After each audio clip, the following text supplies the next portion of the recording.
Good night. Sleep tight. Don't let the bedbugs bite. Oh. What? You want to hear another one? Yay! But it's a school night. Yay!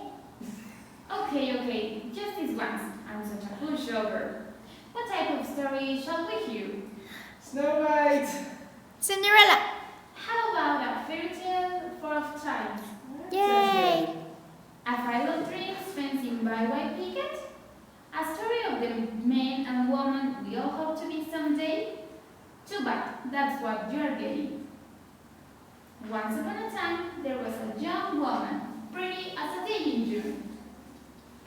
A young man stood by her side, smart as a whip and handsome as a polo horse. They met in high school and fell in love on a merry day in June. Before long, the young man dropped to his knee, pulled a diamond from his pocket, and won the young woman's hand in marriage. Mr. Storyteller. Moving right along, with the blessings of their compatible. Mr. Storyteller. Excuse me a moment.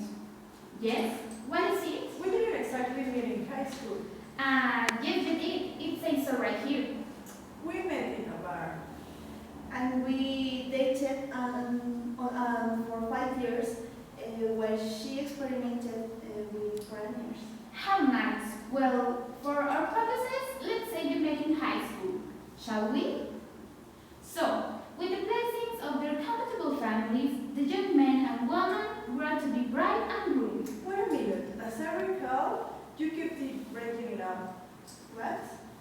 Yeah, you want me back in the minute I had a new boyfriend. You totally didn't waste any time running into arms for the first guy who had an accent. Shh. Let's don't argue in front of the impressionable youngsters. The bride soon set on in the wedding preparations. I didn't realize you were a racist. I'm not. I was fine with the fact you sleep with black men. You're assuming that racism refers to African Americans. Isn't that a form of racism itself? Excuse me, ma'am, sir. Bring me those bunches so I can return to the story. Thank you. By all means, don't leave anything solid like ours. Issues get in the way. Look, will you play along? The children will have an ample opportunity to be disillusioned later. Let's just have a nice bedtime story, okay? Okay. As I was saying, the preparations. They were to be married in a beautiful church, Drive your couple in Vegas. followed by another reception at an old inn in Vermont. Backroom at the Stardust Lounge. They put Martha Stewart to shame as she had everything designed to the last detail. That really sounds like you. From the linen napkins to the centerpieces of purple freesia and Italian ruscos.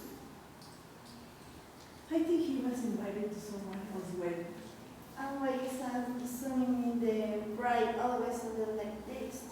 Does it never occur to anyone the groom night but to participate? You were a floral designer? You need to have to base your argument on a more substantial blonde, like a lily or a charm or two. Brad, is there something you want to tell me? Actually, there is something I want to tell these youngsters so they can go to bed at decent hour. The story. Well, So, they have their fullest reception for the 300 guests at a tour of the Century Inn in Vermont. you know we're not from Vermont. We have never ever been in Vermont. At which all have a delightful time. What do you mean?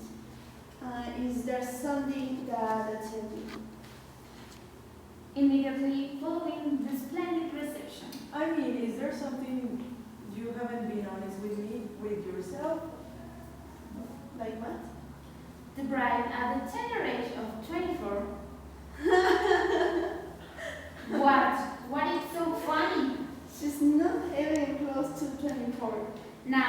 for a minute here, Buster Brown. Whose story is this? Ours.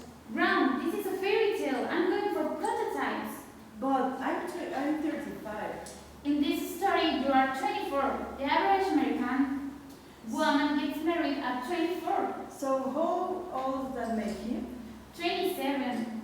Why? How old is he really? I'm the one that's 24. Isn't that a little young to be getting married? How comes 24 is okay from me but not for him? You are a big woman. You're supposed to be younger. Jesus! Now, before I was interrupted for the umpteenth time, boys and girls, I was saying that after the reception, the 24-year-old bride has whisked away in a horse-drawn carriage by her 27-year-old Prince Charming. Whisked away where? I don't know, to the airport. Which one? The airport of Vermont. There's one in Arlington and one in Montpelier. How did you know that? Yeah, I major in geography. You did?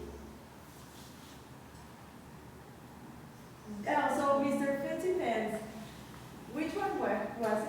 The one where you had your flight to Hawaii for your fun honeymoon. This whole fairy tale is completely out of hand. Anyone there's no flight from Vermont to Hawaii. You have to fly through Logan or Lex or both. And anyway, have lead up there the horses in the terminal. Oh, for God's sake, what is the big deal in telling the children a little nice story? No one's lines turn out like that. How many of those kids will live up to your version of the story? None. They can't. It's too much pressure. And Brad, probably I shouldn't haven't married you to begin with. How do you say that? You're probably gay. What? Yeah. Oh, come on. How many straight male floral designers did you know? That's what you I need to be honest. How about?